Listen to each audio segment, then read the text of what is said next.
Jihadists attacked Syrian army positions in Idlib province using tanks and vehicles filled with explosives, yet a simple rebranding exercise has apparently absolved them in the West Side. Also this hour, a new study reveals that hundreds of widely sold EU products, from clothes and makeup to children's toys, may contain harmful chemicals. Counting is underway in the world's biggest ever election, with India's Prime Minister pitted against the opposition in what's being billed a battle between a man of the people and the elite.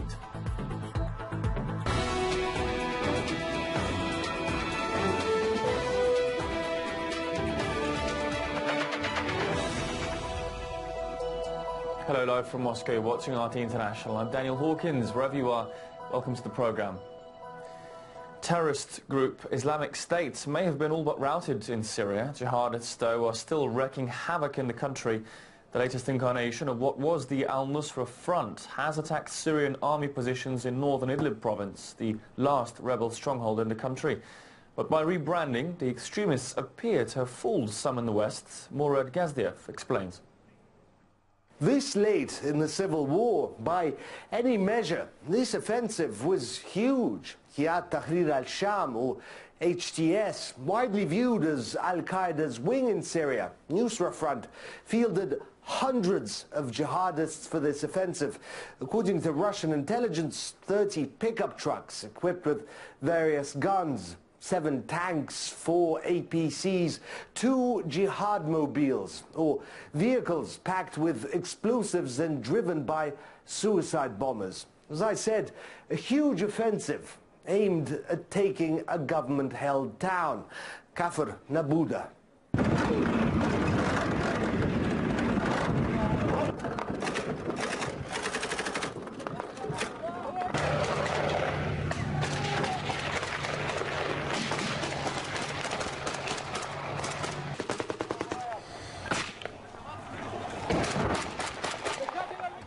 According to the Russian command, the Syrians held out against 3 waves, the jihadists losing more than 100 fighters, 4 tanks, most of their pickup trucks. They also reportedly launched missiles at the Russian air base in Khmeimim, though those that got close were shot down. UN Security Council is none too pleased. Neither the Syrian army nor the Russian Air Force have been waging military operations against civilians or civilian infrastructure. Russia and the regime's decision to launch airstrikes sends a terrible signal of disregard toward the UN political process. Russia has claimed that its so-called retaliatory strikes were surgical, I quote, surgical in their precision. I hope I do not need medical treatment in Moscow if surgical accuracy means what we've seen. We refuse to consider terrorists as untouchable and will continue to fight them despite the objections of some of our partners. The United States reiterates that any escalation in violence in northwest Syria would destabilize the region. We have our own view on who is destabilizing the region. Both sides blame each other for this latest escalation. Fighting had been building up, escalating for days now. And as often happens, the rebels, jihadists, are crying foul, saying Assad's gassing them. We continue to see signs that the Assad regime may be renewing its use of chemical weapons. The regime's attacks against the communities of northwest Syria must end. Remarkably, nowhere in their press statement does the US mention al-Qaeda. No, HTS denies any affiliation. They rebranded, changed their name from Nusra Front, but that is seen as a ruse to avoid harsher scrutiny. Nothing has changed in their behavior, still executing infidels, fielding suicide bombers. So imagine our surprise when we did some digging and found that the initial source of these chemical attack allegations, which so concern the US, the initial source was HTS, Nusra Front, al-Qaeda. Worth noting, though, is that the US is saying they can't verify anything.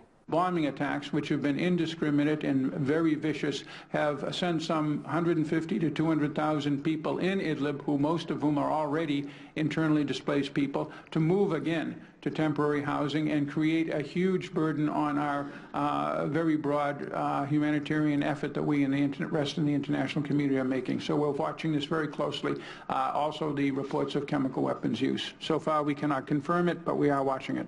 It's an interesting situation. The US, Europe, allies spending billions infiltrating, bombing, fighting ISIS, Al-Qaeda in Afghanistan, in Iraq, in Somalia, all over the Middle East, in Africa.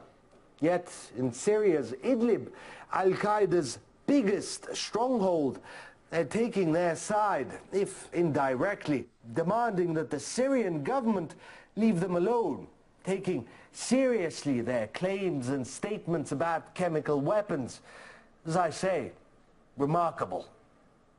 Terrorism expert Jennifer Breeden says Damascus should go on the offensive in Idlib province. It's not going to be possible to fight terrorism without going to the terrorist strongholds. I mean, that's absolutely necessary. We're talking about a group, HTS, which is an offshoot of al-Nusra linked to al-Qaeda. So this is a very serious terrorist organization. And it's also a terrorist organization that's in a place with a very large civilian population. Most of these civilians have been displaced, are internally displaced because of the war, because of other terrorist organizations. And so it's crucial that this area be targeted to undermine these terrorists. I think that the concern is whether chemical weapons have been used or whether there have been any such use of chemical weapons because of the large civilian population that has also been terrorized by the stronghold that al-Nusra offshoot HTS has on this area. People across Europe could unwittingly be harming their health by using any of hundreds of everyday objects sold in the EU. That's according to Germany's largest environmental charity.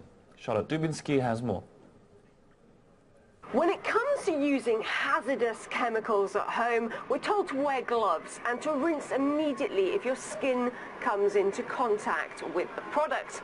But according to a new report by environmental lobby group Bund, European consumers face exposure on a daily basis, and we don't even know about it. Chemical companies have been disregarding the law for years and getting away with it, selling substances that might cause hormonal cancers, brain disorders, and other severe health problems. As consumers, we are kept in the dark, not knowing if everyday products are safe or not. Those products he's talking about range from clothes, shoes, makeup, even children's toys. Bund says these potentially harmful chemicals are widely being sold to manufacturers of household goods without having been properly vetted. It says some of these chemicals could cause a range of health problems, from cancer to brain disorders.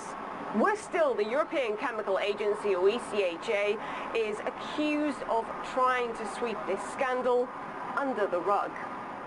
ECHA has sat on this problem for years. We see the agency moving in the right direction, but why all the secrecy? The very foundation of EU chemical safety rules are being ignored. Bund revealed the tip of the iceberg. Now it's on the ECHA to tell us the rest. This investigation showed around 650 companies, many household brands, are breaking the law by failing to perform the required safety checks that are mandated by the ECHA's main safety regulation. This includes some brands which are already making the headlines amidst major health scandals. We have done a lot of work, but that work I clearly and totally subscribe to is not sufficient and not enough. But we have looked at 700 substances up until now. Of those 700, two-thirds end up needing further data. Bund says that's not enough and is demanding that the EU and national authorities raise their game in a bid to ensure the products we use are simply just safe for use. I think there is a big possibility that we have now chemicals on the market who have not sufficiently been checked. We have no clear information which chemicals, we have no clear information which ones have been sufficiently checked. The only thing that we can now say for sure is that the system doesn't work properly. We have chemicals who are apparently not sufficiently controlled, and that is potentially a big danger. So all the information we got was basically full of deficits. It's far from complete, and this is playing with the lives of people. Meanwhile, activists have stormed the Paris HQ of pharmaceuticals giant Bayer, which was mentioned in that study. They staged a protest against the health and environmental dangers posed by some of those products of Bayer's daughter company, Monsanto. Well, the risks surrounding the Monsanto weed killer Roundup were brought into the spotlight recently when a California court ordered the firm to pay a record $2 billion in damages. That sum to a couple suffering from cancer, which they successfully argued had been caused by the herbicide. Back in France, a court there ruled that the company was liable for the sickness of a farmer who'd used a Monsanto weed killer. Despite the rulings, Monsanto and Bayer both insist that their products are safe, added that health regulators worldwide agree with that notion. Indonesia's newly re-elected president has warned he will not tolerate further deadly unrest, which erupted in the wake of his disputed victory on Tuesday. 6 people were killed and hundreds injured in the violence, which spilled over into rioting on Wednesday night.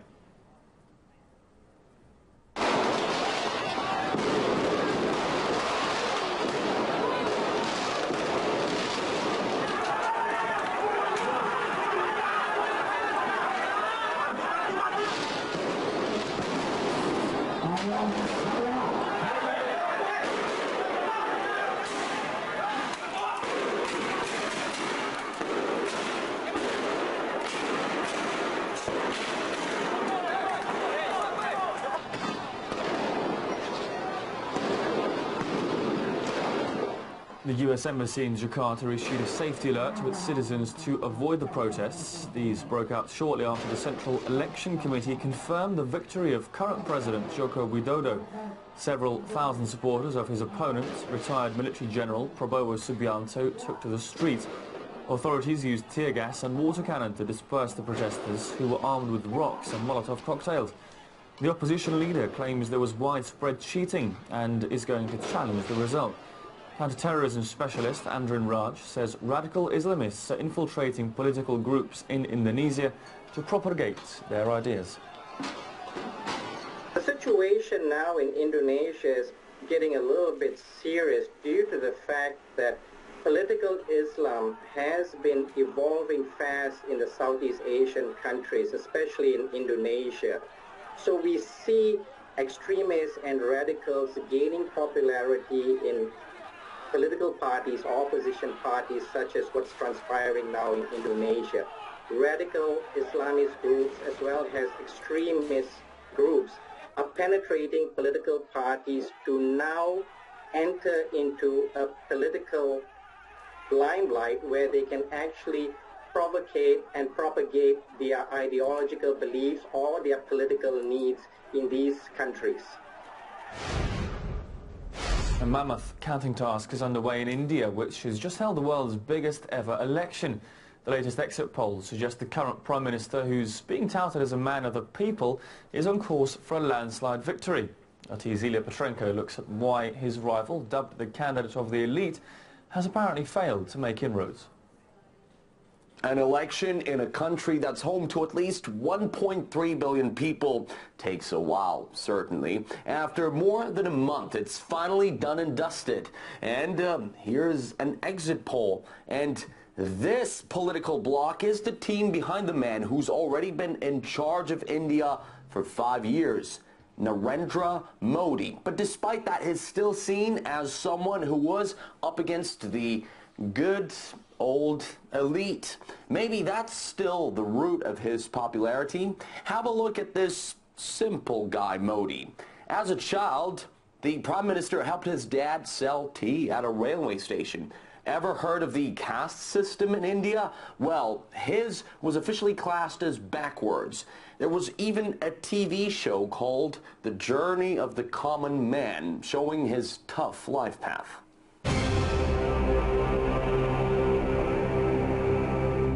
दिन में ऐसे कार्य करूं कि रात में सुख की नींद आए। मैं Narendra Damodar Das Modi.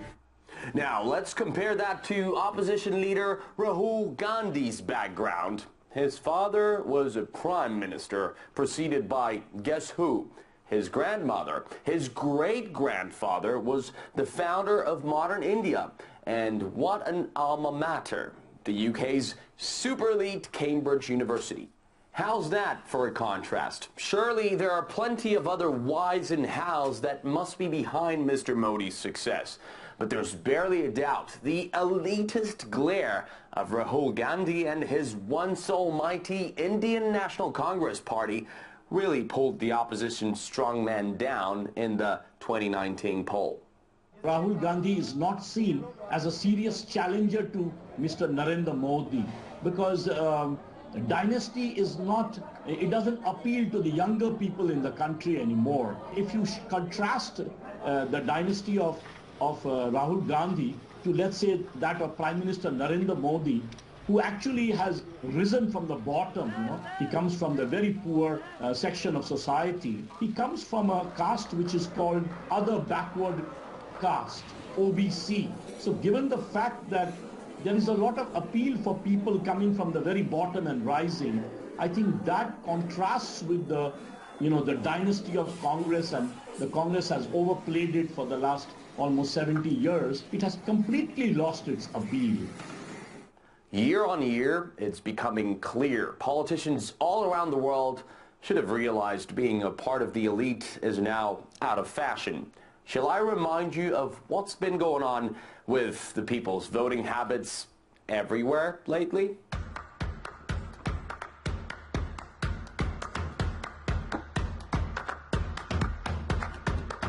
I want you to imagine how much better our future can be if we declare independence from the elites who led us from one financial and foreign policy disaster to another. I don't hate rich people, but I'm sure you have heard me talking about the elite who are abusing our country and taking advantage of their influence.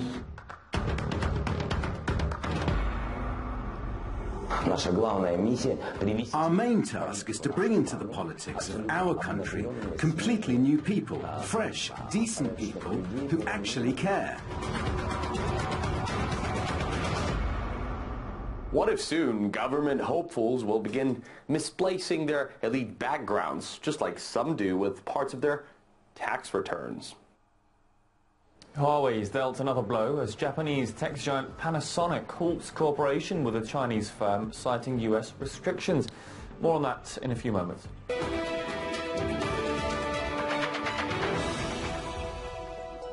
Welcome back to the programme. Japanese tech company Panasonic has joined the list of firms who've halted cooperation with Chinese giant Huawei over US restrictions. The Trump administration accused the firm of spying for Beijing, something it denies. Washington has blacklisted Huawei as a company that American companies cannot trade with.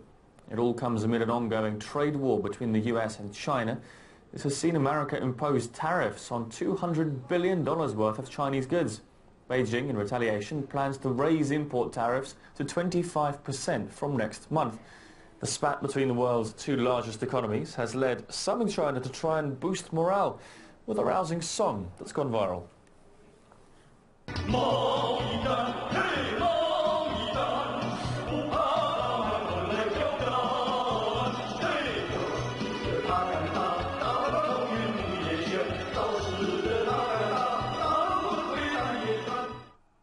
Now, in the US, dozens of major footwear companies have penned an open letter to Donald Trump urging him to halt planned tariffs on China. That's amid the ongoing trade war with Beijing. The companies say consumers will suffer from the tariffs. Adding a 25% tax increase on top of these tariffs would mean some working American families could pay a nearly 100% duty on their shoes. This is unfathomable. Your proposal to add tariffs on all imports from China is asking the American consumer to foot the bill. It is time to bring this trade war to an end. Economist Richard Wolff discussed the impact of the trade war on China on RT's boom bust. You can get the full episode later here on RT. In the meantime, here's a quick preview. Well, the trade war dispute between the U.S. and China left many businesses in a state of confusion and uncertainty. An unexpected beneficiary emerges: Vietnam. Companies operating in China have been subject to increased tariffs on exports to the U.S., so businesses are making the smart decision to move manufacturers and production over to its friendly southern neighbor.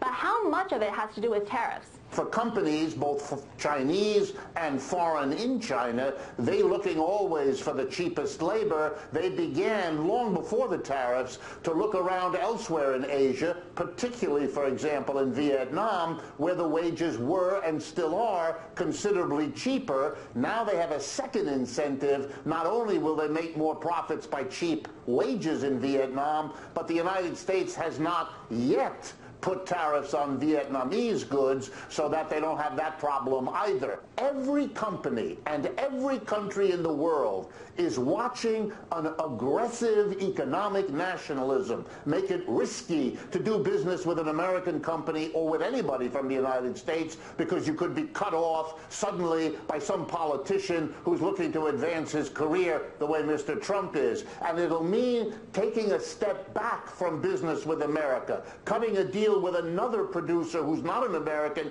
even if that's not the best price, because you don't have to worry about any history of politicians interfering in this dramatic way.